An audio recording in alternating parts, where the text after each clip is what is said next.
Hey everybody, Amitabh Elliott here. Just wanted to share a little message with you about anger and letting go of emotions and letting go of feelings and so that you can realize peace and how it's kind of like these dandelions. Because every one of these dandelions, they're actually a beautiful flower when you look at them. And they feed bees and pollinate other flowers through that process. And they are very beautiful, look at them. They're so incredible and awesome. And you can actually eat them, you know what I mean? So they do have like a superficial value. However,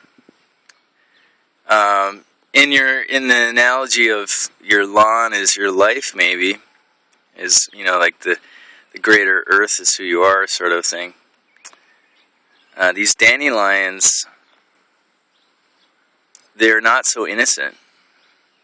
These dandelions will all eventually turn to seed and just keep reproducing. They're like a virus. And they're designed, the purpose of dandelions is to break down and destroy, to mulch up soil and break it down. So that's not so perfect. And so you could look at dandelions kind of like anger. And you can pull out the dandelions and here you think you've solved the problem. Say anger is one of these dandelions that comes up. And you take it out, and it's like, okay, it's kind of gone for now. You express it, it's expressed, and then there you go, you have it, it's expressed. But whenever you express anger in a way that's blaming, in a way that's not fully accepting it and just seeing it and realizing, oh, it's just anger, it'll pass, has a cause. It's not really mine, it's just a product of contact with the world and contact with memories and beliefs and meaning. So when we have anger and we blame it on others, it's kind of like these dandelions popping out of the ground.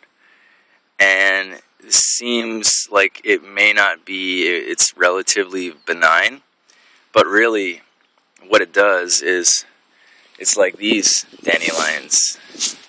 Eventually, this dandelion turns into this, and then it spreads its seed everywhere, and then more and more dandelions start to sprout out, and it just destroys everything. So I've had some people say, like anger is useful, anger can be positive, but what I want to tell you is that anger has no use. And it's completely negative. Should be discarded.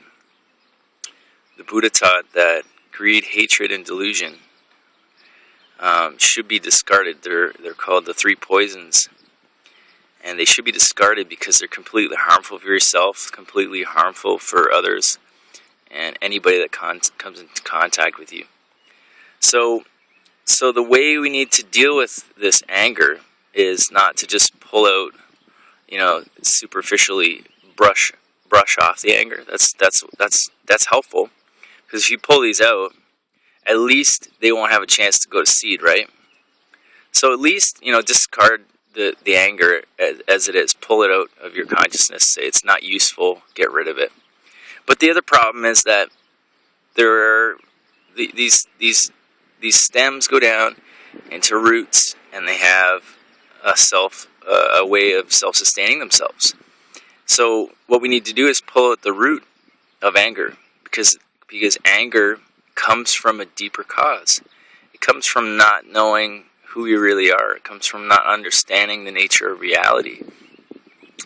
And what we can do is practice the teachings of the Buddha, practice letting go, practice metta, practice one-pointedness, meditation, mindfulness, and all these things will sort of sort of bring our every step we take towards peace is a step in the right direction. So the more we come in contact with this deep peace that we can get through meditation, and any kind of meditation is any amount of meditation is good, but I think personally the longer meditations are where you get the real benefit. Anything, say 25 minutes and more, because then you start to reach this real deep peace that is just unshakable. At least for a few seconds, you might reach it.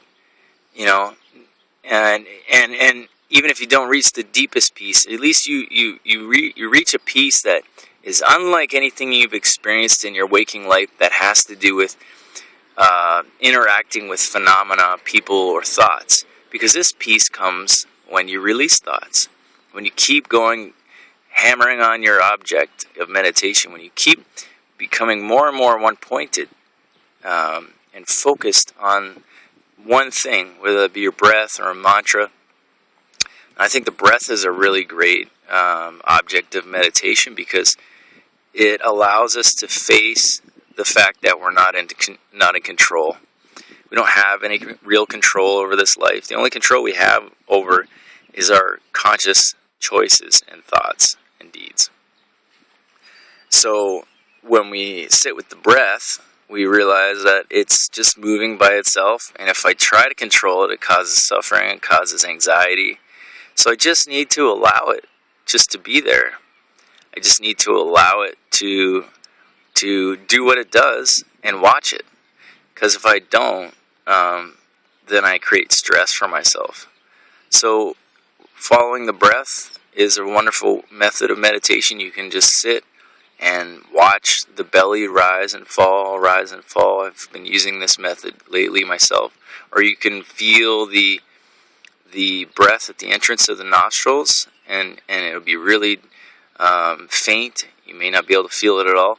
But if you stick with it, you keep your awareness there in this one place, whether it be at your belly or in the entrance of your nostrils, eventually your awareness will become sharpened, and more so. And then you will eventually be able to feel it.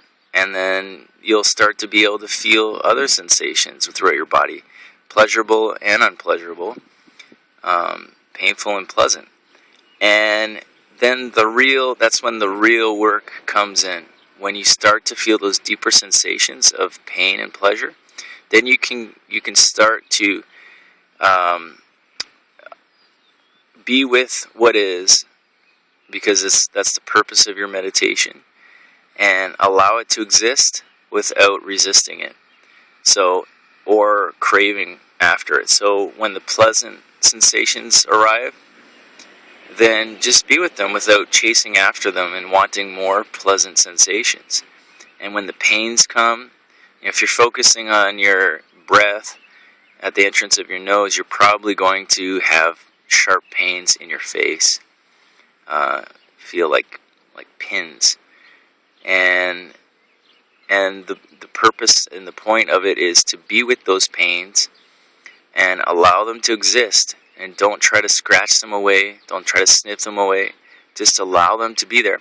And then what happens is, as you do this, as you be with the pleasant and unpleasant sensations in your body, then you will gain the ability to have more equanimity to the pleasant and unpleasant conditions, thoughts, people, environment in your life, without having it disturb your peace. Because chasing after pleasant things is like running on a hamster wheel. And the Buddha taught that we're in the wheel of samsara, and we just keep spinning around and around. And it's like these dandelions every single year. They grow, and then they exist for a little while, and then they give seed, and they replant themselves, and they grow more and more and more. And until we uproot these dandelion roots, they're just going to keep coming. So the purpose of meditation is to uproot the cause of suffering, and that is craving, aversion, and ignorance. So wanting things that we don't have, not wanting things that we do, and not caring, not being interested to look, and just being apathetic. So this is a really good analogy. It's a really good way to kind of look at meditation.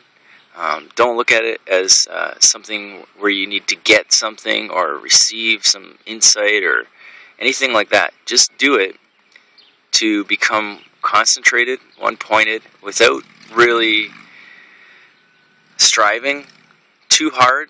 I watched a talk with Ajahn Jayasaro recently, and he said the way to meditate and to use mindfulness is to imagine that you have a little bird in your hand, baby bird, and a bird that's old enough to fly anyways, and you would have to hold it in such a way that's just firm enough so that it can't escape, but not so firm that you crush it and kill it. So meditation's kind of like that. You don't have all these crazy expectations, but at the same time you do need to have some mental fortitude and somewhat of a purpose. The reason why I'm sitting here is to end my suffering. The way I'm going to do that is by becoming one-pointed and concentrated, so that I can have the mind power, the concentration power, to pierce through the superficial flowers of reality and see that there is something deeper going on, that it's not what somebody did to me or said to me that's causing upset. It's my ability to be upset. It's my disliking and liking of whatever is in the present moment. So if we can understand that, then we can sort of like start to pull out the roots and then have less suffering in our future, in our current lives and future lives. So just want to say thank you so much. I love you guys, and I hope this message reaches you in at a time when you're ready to kind of take the step towards releasing yourself from suffering and taking some real steps towards that goal. And that is really the only noble and worthy goal in life, is to want to release yourself and others from suffering, because this world and our minds are just filled with so much. So just want to say thank you, and may you have a successful practice. Write in the comments below and let me know what you think, and subscribe to the channel if you want to see more videos like this. I love you. Take it easy, and may you be safe, may you be happy, may you be healthy, may you be at peace. Bye for now.